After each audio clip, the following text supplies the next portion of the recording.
नमस्कार, बात पतेगी में आपका स्वागत है। मैं हूं अखिलेश शर्मा। क्या अगले 2 दिन के बाद भारत में फेसबुक, इंस्टाग्राम, ट्विटर जैसी सोशल मीडिया कंपनियों का काम करना बंद हो सकता है? यह एक बहुत बड़ा सवाल है।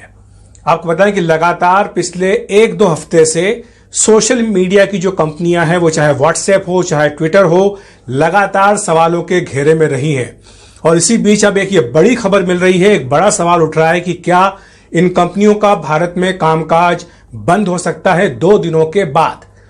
और आपको बताऊं कि 2 दिनों का प्रश्न आखिर क्यों आया, इसके पीछे एक छोटा सा इतिहास है जिसे समझने की जरूरत है। दरअसल आपको बताया कि 25 फरवरी 2021 को भारत सरकार का जो मीटी है, मंत्रालय है इलेक्ट्रॉनिक्स एंड इंफॉर्मेशन टेक्नोलॉजी, उसकी ओर से नई गाइडलाइंस जारी की गई थी सभी सोशल मीडिया कंपनियों के लिए। इसमें कई सारे नियम उनके लिए बताए गए थे। उन्हें कहा गया था कि उन्हें भारत में अपना एक ऑफिस रखना होगा, अपना एक कंप्लायंस ऑफिसर नियुक्त करना होगा, उनको अपनी एक ग्रीवेंस रिड्रेसल यानी शिकायत को दुरुस्त करने की व्यवस्था बनानी होगी, साथ ही उनको एक कंप्लायंस रिपोर्ट जो मंत्रालय है उसको भेजनी होगी। ये तमाम उसमें शर्तें थी जो नए नियम बनाए गए थे उसके हिसाब से। और ये जो नए नियम बनाए गए थे ये 25 फरवरी 2021 को जारी कर दिए गए थे।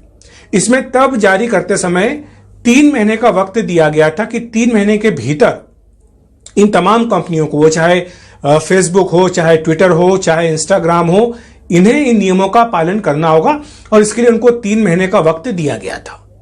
अब जो जानकारी मिल रही है, आज हम जब बात कर रहे हैं, तब सरकारी सूत्रों के मुताबिक केवल एक ही कंपनी ऐसी है जिसका नाम है कू, जिसने ये सारे व्यवस्थाएं की हैं और जिसने इन तमाम व्यवस्थाओं के बारे में सरकार को जानकारी दी है। इसके अलावा वो चाहे फेसबुक हो, चाहे इंस्टाग्राम हो, चाहे ट्विटर हो, इन तमाम कंपनियों ने कहा है कि वो अभी तक इस बारे में कुछ भी नहीं कर पाई हैं। क्यों? क्योंकि अमेरिका में जो उनके हेडक्वार्टर्स हैं, मुख्यालय हैं, जहां उनके बड़े अफसर बैठते हैं, जहां उनके मालिक बैठते हैं, वहां से उनको दिशा निर्देशों का इंतजार है कि यह भारत सरकार की ओर से इस तरह के निर्देश आए हैं। अब आप बताइए कि हमें आगे क्या करना है। तो यानी ये जो पूरी गेंद है उन्होंने अपने हेडक्वार्टर के पाले में डाल दी है और भारत सरकार को यह कह दिया है कि अभी हमें जवाब चूंकि अमेरिका से नहीं मिला है, हेडक्वार्टर से कोई जवाब नहीं मिला है, इसलिए हम आपको नहीं बता सकते कि जो आपने नए नियम बनाए हैं इनका हम पालन कर पाएंगे या नहीं कर पाएंगे। अब कुछ उनमें से कुछ कंपनियां हैं जो ये कह रही हैं कि 3 महीने का वक्त जो है ये थोड़ा कम है, आप एक काम कीजिए, इसको बढ़ा दीजिए, आप इसको 6 महीने का टाइम कर दीजिए। लेकिन भारत सरकार की ओर से यह स्पष्ट किया गया है, जो हमें जानकारी मिली है उसके मुताबिक, कि इसमें कोई भी बढ़ोतरी फिलहाल करने का विचार नहीं है भारत सरकार का। और इसमें यह कहा गया है कि 25 मई के बाद यानी 26 मई से जब ये नए नियम लागू हो जाएंगे तो इसके बाद इन कंपनियों का क्या होगा यह खुद ही इनको तय करना होगा। और क्या हो सकता है इस बारे में भी मैं आपको थोड़ा सा बताना चाहता हूं। ये जो नए नियम है इसमें आईटी एक्ट के 79 के तहत यह कहा गया है कि ये तमाम कंपनियां हैं, ये इंटरमीडियरी हैं, यानी इनका जो प्लेटफॉर्म है उस पर कोई भी जाकर अपनी बात रख सकता है। लेकिन अगर मान लीजिए मुझे कोई शिकायत है कि मेरे बारे में कुछ गलत टिप्पणी की गई है या कुछ किया गया है, तो इस शिकायत का समाधान करने के लिए आपको यह कहा गया था कि आप एक व्यवस्था बनाइए जिसमें कि कंप्लायंस ऑफिसर, जिसमें कि रिड्रेसल सिस्टम, ये सारी व्यवस्थाएं होनी थी, जो अभी तक नहीं हो पाया है।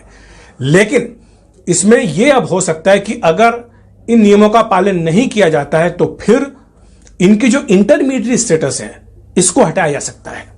और इसके पीछे आपको एक दिलचस्प बात बता देता हूं।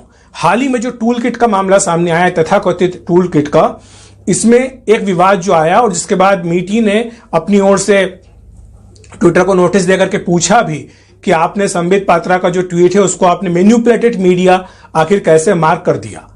तो उस पर कोई ट्विटर की ओर से अभी तक जवाब आया नहीं है, लेकिन यह कहा गया कि ट्विटर का अपना फैक्ट चेकिंग सिस्टम है, वो खुद तथ्यों की जांच करते हैं, फिर उसके बाद अगर उनको लगता है कि ये मैन्युपुलेटेड मीडिया है तो वो उसको मार्क कर देते हैं। सरकार का यह कहना है कि आपका जो ये सिस्टम है फैक्ट चेकिंग का, इसके बारे में आपने कुछ बताया नहीं है, कोई ओपननेस इसके बारे में है नहीं कि कौन है ये कंपनी जो आपके तथ्यों की जांच करती है, किस तरह से ये पाती है कि ये तथ्य सही है या गलत है।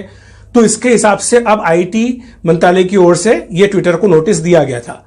लेकिन अगर कंप्लायंस की स्टेटस आपकी है और इंटरमीडिएट की स्टेटस अगर आपकी है, तो फिर सरकार ये पूछती है कि आप ये कैसे तय कर सकते हैं कि जो कंटेंट है वो सही है या गलत है, मैन्युपुलेटेड है, ये जेन्युइन है, ऑथेंटिक है।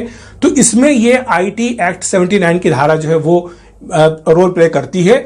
और इसलिए सरकार अब ये कहती है कि अगर 25 मई तक इन तमाम सोशल मीडिया की कंपनियों ने इन नियमों का पालन नहीं किया तो जो इंटरमीडिएट स्टेटस है इनकी वो छीन सकती है। और इसको छीनने का क्या मतलब होगा? इसके छीनने का मतलब यह होगा कि जो भारत के मौजूदा कानून हैं, भारत की संविधान व्यवस्था के तहत जो कानून बनाए गए हैं इस बारे में, वो कानून अमल में आएंगे और उन कानूनों के तहत इनके खिलाफ कार्रवाई हो सकती है। इसका मतलब सरल शब्दों में यह हुआ कि जैसे बाकी कंपनियां होती हैं पब्लिशिंग, चाहे वो टीवी चैनल्स हो, चाहे अखबार हो या बाकी दूसरे प्लेटफॉर्म्स हैं, वहां पर जब वो उनके खिलाफ जब क्रिमिनल एक्शन हो सकता है जिसमें डेफेमेशन से लेकर के हर चीज शामिल है, तो वही व्यवस्था इनके ऊपर भी लागू हो जाएगी अगर इन्होंने कंप्लायंस अपना नहीं किया तो ये बहुत बड़ा सवाल है कि क्या 25 तारीख के बाद इन सोशल मीडिया कंपनियों के कामकाज पर कहीं रोक तो नहीं लग जाएगी भारत के अंदर, और कहीं ऐसा तो नहीं होगा कि इनको कहा जाएगा कि अगर आप ये कंप्लायंस नहीं कर रहे हैं, अगर नियमों को नहीं मान रहे हैं तो फिर आप यहां पर काम नहीं कर सकते हैं, या फिर आपके खिलाफ जो भारत के मौजूदा कानून हैं उनके हिसाब से कार्रवाई होगी।